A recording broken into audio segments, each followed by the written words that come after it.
Hey guys, welcome back to Andy's Dinosaur Reviews, and today we are back with another of these massive Bandai Dinosaur figures, and this time we have another T-Rex. Interestingly enough, they have released two different versions of their T-Rex in two different sculpts. This one sporting a greenish color scheme, the last one sporting a brown color scheme, and this one in a totally different position. However, it does still look like the same type of T-Rex, just totally different when it comes to the pose.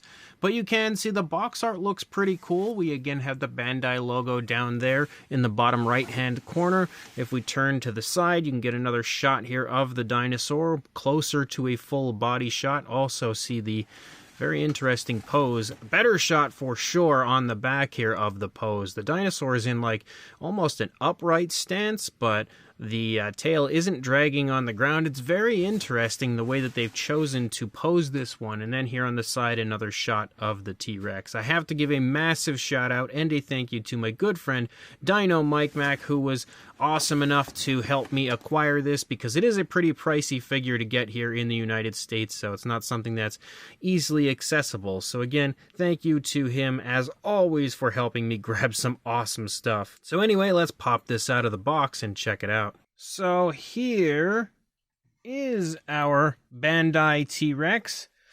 And you can see, again, just as I said, it's got a very strange pose to it. It's also a bit of a lighter green than I was expecting. I really was expecting a darker green, because on the box it definitely looked a lot darker. And here in hand, not so much, which I actually prefer the darker greens on it rather than the lighter greens that we have. But it still looks pretty cool. I will give them that. It certainly is, striking enough to kind of stand out on any shelf.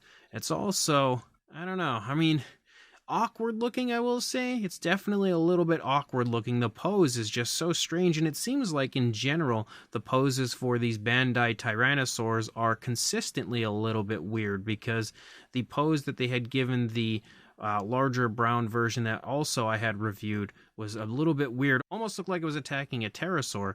This one, I don't really know what's going on with this one. It almost looks like it's evolving into the vintage style that we used to look at dinosaurs as having. But again, it's an interesting take for sure, so let's jump to a closer look and check it out from there. So starting up here at the head sculpt, you can see that the detail actually looks really nice on the figure, and that's something I definitely can say about Bandai. When it comes to fine detail, they usually do a great job. They absolutely have done a great job on the fine detail of the T-Rex. The skin texture looks really nice, quite vibrant, honestly, on the figure. You can see, again, we've got quite a few variations of lighter and darker greens here on the face, which looks pretty decent. Same deal even for the lower jaw. Again, you have a pretty bright light green here, a little bit of a darker green kind of following along the jawline. You can also see a yellow for the eye, a black pupil with a white spot to sort of insinuate eye shine.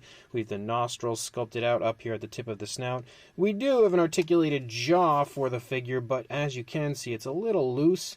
It works okay. Once you get it to this point, it can kind of stay wherever you want it. Once you hit a certain point here, there, you'll see it just drops. The teeth are all sculpted out fairly decently. Maybe a little bit dark on the gray that they've used. It definitely has a fairly dark gray. Feels like maybe there's a little bit too many teeth in here, but there is a nice light pinkish tone, though, for the inside of the mouth, and you can see the tongue sports some very nice texturing, as well as a very nice look for the inside of the mouth on the upper side. The detail looks great in there, and I feel like the tone of color that they've used is also quite nice. And again, the articulated jaw is fun, but it doesn't close perfectly. You can still see that there is a bit of a gap once it's fully closed. Moving back into the neck of the T-Rex, again, you can see the dinosaur has its head turned toward its left, so you can see that reflected in the fine detail. We've got all kinds of wrinkling and creasing in the skin in the neck of the T-Rex as you move down. Seems like this is another one of those figures that my camera is going to take issue with, because as I get closer to it, it seems like it's kind of messing with the visual of my camera, so I guess I'm just going to have to keep it at a little bit of a distance as we move down. But you can see the scale detail looks really nice on the figure. All of the skin wrinkles and skin folds looks really nice. We also have some nice tensing in the neck of the dinosaur as well. Again, Bandai, like I said, they do a great job on their fine detail, and you can see a lot of different variation to the greens on the figure. Primarily, the entire figure, I would say, is green in one shade or another. The closest would be the lighter tone on the underside, bordering on, heading toward a yellow, but still, in my opinion, a bit of a very light green. But as you look through it, there is a lot of variation. You can see at least 3 to 4 different variations of green that they've used. As you move down, you can see the shoulder blade there protruding from the skin a little bit. You lead down into the hands of the T-Rex and the arms, and you can see some muscle definition. The arms are pronated, unfortunately, so that definitely is a bummer for the figure. But again, I didn't expect a highly accurate version of the T-Rex. You can see some scoots moving down the fingers and some nails painted with a nice black tone that has a little bit of a satin shine to it, so it has a bit of a glossy look. That really light green shows up quite significantly here in the stomach, but again, the skin texture looks so nice right here. Like, there's just so many really nice skin wrinkles and skin folds in the stomach region of the T-Rex. I feel like it looks really good. You can see the spinal column following along the back, of course. You can also see that is highlighted with a lighter tone in this area. Again, the skin texture, if we try to get close, we'll see what happens. You can see the skin texture looks really, really nice. They definitely did a great job on the fine detail of this. You can see leading back here, we've got the hip bone kind of protruding up there. Some nice muscle definition running down through the course of the thigh. You've got the knee here in the front of the leg, as well as a nice big bulging calf muscle. And then you lead down into the foot. You've got some scoots running down the front of the foot, down into the toes. The nails again painted with a glossy black. Not perfectly placed. You can see again there are some areas of the nails that don't really have paint on them, so not spectacular as far as that goes. The dew claw is painted though, so that's a plus at least. As you lead up, you do see a very obvious seam right here because the tail is actually disconnected. When you first pull it out, you have to put the tail in. You can see it pops off really easily, and even holding it here, anytime I tried to hold it with the tail began kind of popping off, so something to keep in mind if you are going to try grabbing yourself this Rex. As you move along though, the tail has a very strong curve to it. Very interesting curve. The tail also kind of feels maybe a little bit short, but it also could be the curve in the tail that's kind of giving me that feeling. But again, the paintwork does look nice. As you lead out, the variation of color does look really good. I feel like if they had applied like a wash, any type of a wash, like light or dark, it really would have helped to amp up the realism of this Rex, because the paint application otherwise is quite nicely done. And as you move along the underside, again, you can see very nice fine detail down here as well. You got like skin stretching here, all sorts of slight skin wrinkles, skin folds. You can really see the beefiness to this T-Rex in the stomach region up into the chest as you lead up, and again, how impressive that skin detail is. As you look at it on the opposing side, you're going to see pretty much the same thing, of course, for the head sculpt. Let's go ahead and see. None of the eyes definitely aren't looking at us perfectly. He's got kind of googly eyes. Even the jaw looks a little crooked as you look at it from up here. But again, you can see, actually, it definitely has to be a little bit crooked, because when you try to close the mouth over here, look how much the gap is larger on this side compared to the first side. Oh, there we go. So now we can see he's definitely got something going on where he looks super awkward. Actually quite hilarious. But as you move back into the body, again, you can see all the same type of skin wrinkling and skin stretching with the head turned to the way it is. I mean, I guess it's not a sharp turn, so I was going to say maybe you would expect more skin stretching than wrinkling, but it's not that sharp of a turn, honestly. As you lead down, you can see the arm, kind of the seam there where it's connected, but it's not really that obvious. And then as you lead further down, you can get a really good look again at the detailing here in the stomach region, the skin texture, as well as the nice looking paintwork, especially because the leg is like trailing on this side as the dinosaur's kind of turning to its left, making that turn. There is a seam here in the leg as well. I actually didn't notice that on the first side. I don't know how noticeable it was over there, but it's definitely a lot more noticeable over here. The muscle definition again though looks really good. The paintwork continues to look quite nice. The fine detail is honestly out of this world, and you've got the toes picking up off of the ground as the T-Rex is taking a step. You can now see the inside of the opposing leg there with the nice dew claw, and then you again lead out to that really strong curve in the tail. Let's go ahead and switch over here, see if I see that seam. Oh, so they hid the seam a little better over here. It was right in the knee area. I didn't notice that when we were over here before. But the figure is pretty cool. Again, it's a neat looking T-Rex, very Bandai-ish as far as the style, but it's obviously not the best T-Rex out there. As far as a size, it's definitely got some size to it. For a length from the snout to the tail, you are looking at about, I'd say 11 3/4 inches, or around 30 centimeters. Actually, on the dot would be 30 centimeters.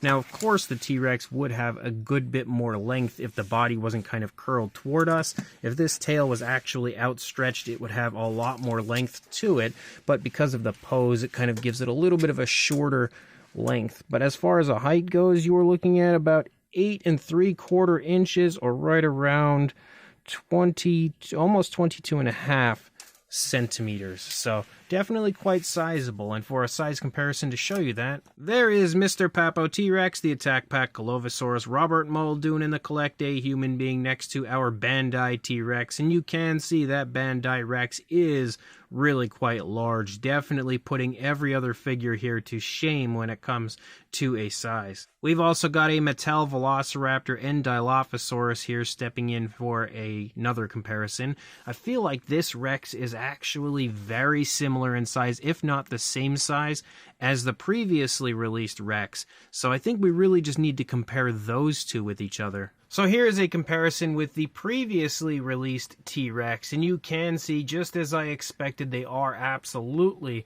the same size, just very different when it comes to the pose. And if you put the two together, it could almost appear like two Tyrannosaurs kind of fighting, but they just don't have the heads positioned perfectly to kind of give it that look. But you can see, again, sculpt-wise and detail-wise, they are extremely similar. They definitely look like the same brand, of course. They look like Bandai Tyrannosaurs, and I feel like the brown one is definitely a little bit nicer. So if you're going to pick one over the other, you really want to choose between one of these two Tyrannosaurs, I would say go with the brown one because it just looks a little bit nicer. But the green one is very similar, especially when it comes to the size. And then for a minute there, I thought I had a good comparison piece here because we have the AAA Tyrannosaurus, which is quite large. And I felt like it was kind of a similar style to this Bandai version, obviously, though, a bit more as far as old school goes with the AAA version. But having it here, I can actually see that the AAA version is quite a bit larger. And then we have one final comparison with a Mattel Extreme Damage T-Rex, which is also the same size as the Extreme Chompin T-Rex, next to our Bandai Rex. You can see that they are kind of similar in size, though the Mattel Rex is definitely a little bit bigger. So this Bandai Tyrannosaurus Rex figure is pretty fun, just not really great. But it is still, impressive enough, especially when it comes to the sculpt. It's clearly not the most accurate T-Rex you are going to find. I really can't see Bandai making the most accurate T-Rex we'll find, but who knows what they'll release in the future. However, again, the sculpt is really nice as far as the fine detail, and it's extremely impressive. I feel like Bandai really excels when it comes to their fine detail, as looking at this figure through the course of the body, especially when it comes to skin folds and skin wrinkles, but even the scale detail, it is definitely some of the nicest fine detail I've seen on a dinosaur figure in quite some time. The paintwork is also quite nicely done. Again, we've got lots of variation of color. It's all clearly applied with an airbrush, so it's super smooth and naturalistic, and they've definitely done a great job of applying a lot of paintwork, and there's clearly no laziness when it comes to the amount of tones of color. There's definitely at least 3 to 4 variations of greens that have been used on this, maybe even more. The nails are a little sloppy as far as the paintwork goes, but the rest of the body I think looks quite nice. The pose, though, is a bit interesting. It's got a strange pose, kind of standing upright. I'm not really sure why. I guess you could look at it as maybe being in the midst of a battle with something else, so it kind of is in like frozen in time in a somewhat of an awkward pose, but it certainly wouldn't have been my first choice as far as a pose goes for a T-Rex. And of course, the fact that it is large is really fun. And when I say it's large, it's definitely a sizable figure. No doubt about that. So if you like, larger dinosaur figures, this is definitely a very good one to go with, especially if you can get it for a decent price. The jaw, though not closing perfectly, is a bit of a downside, and the fact that it's a little wonky is definitely, somewhat of a bummer for this figure, but outside of that, I think it is still a pretty fun T-Rex, just kind of awkward looking. But if you are interested, I will include a link in the description if I can find one to where you can purchase one on eBay, but since eBay sellers that do sell these usually charge, fairly costly price tags, it may be a bit higher in price. But if you are interested, check that description, see if we've got a link for you, and also like, comment, and subscribe, and I will see you in the next review. Thanks for watching.